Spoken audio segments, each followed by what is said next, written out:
Friday, December 22nd, 9:30 a.m. Mountain Time, 2017. I want to start off by thanking all of you kind people for your thoughts and well wishes during these difficult times that myself and my family have been going through the last few days. You are super kind and don't ever change.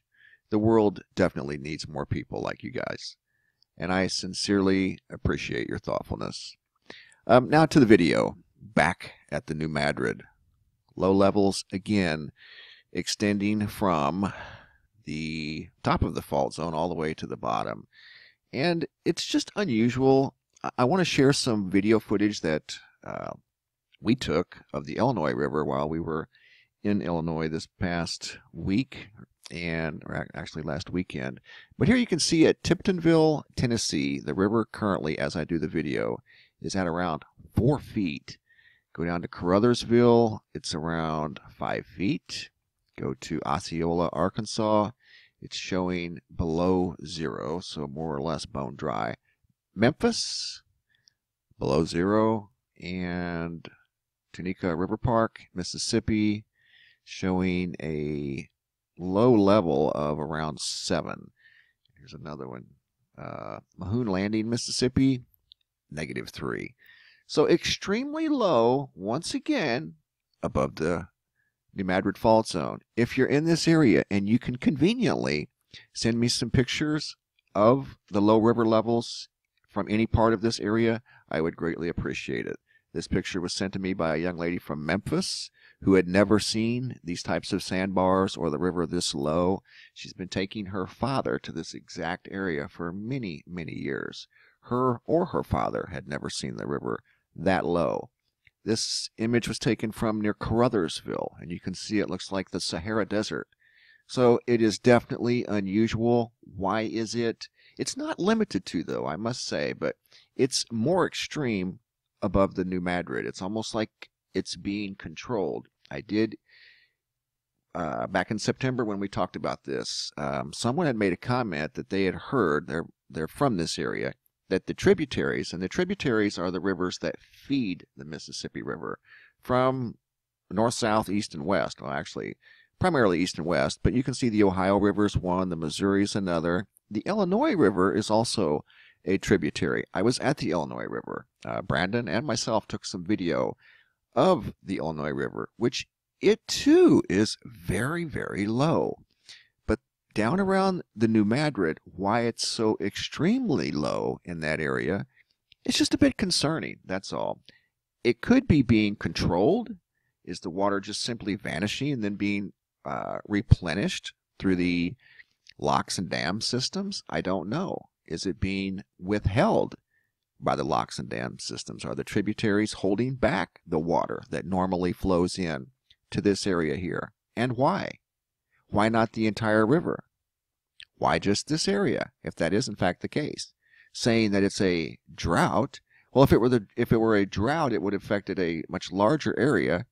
This is the second time now above the New Madrid that it's gotten extremely low. But I want to show you something else.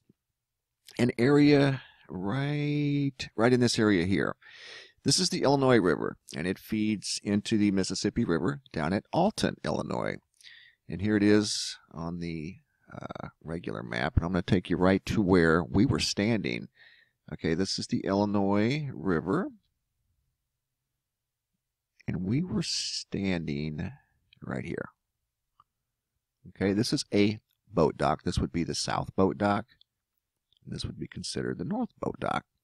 Barges pull up here, receive grain from this area here. That's a big silo. It's a dryer. Grain is stored here for shipment via barge down the Mississippi River to the Gulf of Mexico for international trade. Well, you can see a barge would pull up here. This is a conveyor that brings the grain out of these dryers down into the barge, and away it goes. But as you'll see in a video here that we took ourselves, this is extremely low. This is going to have to be retrofitted to make adjustments for the low river. And I'm going to show you something else too. Look at the boat ramp. See how big it is? Here is Brandon's video. Look at the gravel that they put in this ramp. This is the south ramp. The north ramp is right there. And you can see a tug, that's what that's called, a tug managing a barge. See the grain conveyor that I was talking about? This is what drops down into the barge. See how low the water is? They can't get a barge through here. He's having a very difficult time. And the river levels there are right around 3.5 feet. So according to that river gauge, we could have walked across the river. I'll post Brandon's video, and you can see the river used to be way up here. I'd never seen it that low. And here's another perspective of the same area. The river used to be all the way up here. So when it's up this high, this is all the farther down you had to go with your truck. Drop your boat in here and away you go. You weren't going way down here. I've never seen that. The barge, here's the grain conveyor that drops it down into the barge. He's having to come in sideways. And I'm sure that their weight limits are definitely restricted. You can't probably put as much weight on there as they used to. This is the fossil boom they were talking about. The river levels were so low that it was exposing land that had never been exposed before. So people were walking along rivers out into the river in some cases, like I showed you at Caruthersville. You could walk out there on that big island, look for fossils. Same thing's going on here. Look at the boat ramp. Watch. See that? This is where we parked. This was all extended. It's kind of a big deal. Where's the water going? This has never been that low. I was even asking locals that lived up there, and they said they don't recall it being that low. We can zoom in tight here, and you can take a look at that same boat ramp. You won't see any gravel there. We were parked here, and we were standing out here. Pretty big deal.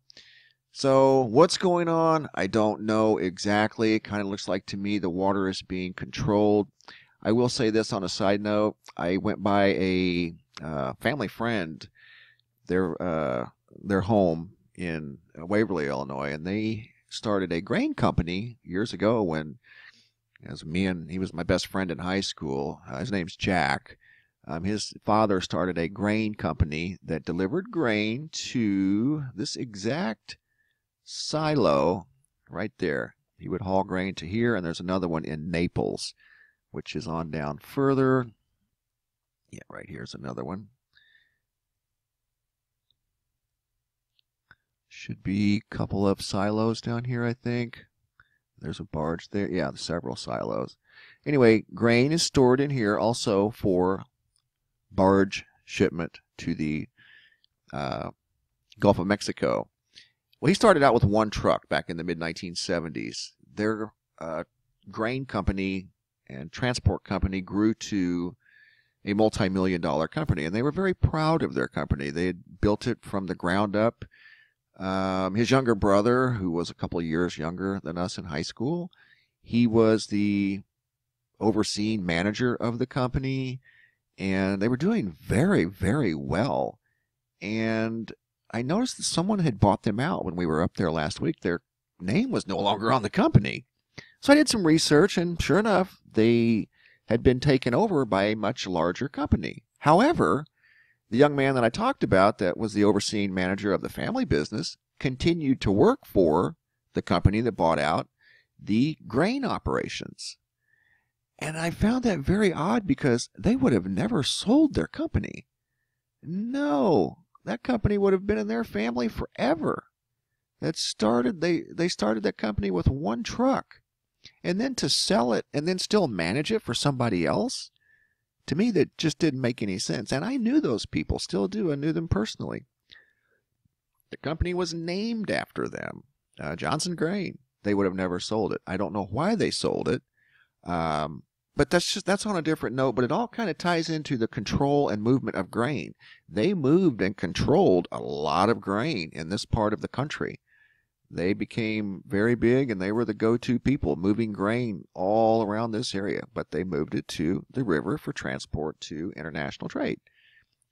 but they no longer own that company anymore. And I found that very, very unusual. A larger company came in, and to me it just looked like a control maneuver, but don't know. But anyway, back to the Mississippi River. If you guys are watching this video and you're from this area and it's not an inconvenience, please consider sending me some new pictures of the new river levels to reports@mrmbb333.com. Anywhere in this area here above the Madrid fault zone, I would greatly appreciate it. Once again, thank you guys for your thoughts, your kind words. I really appreciate it. You're super kind, and there needs to be more people in the world like you. Thanks again. Have a great day. Thanks for watching, and be safe out there.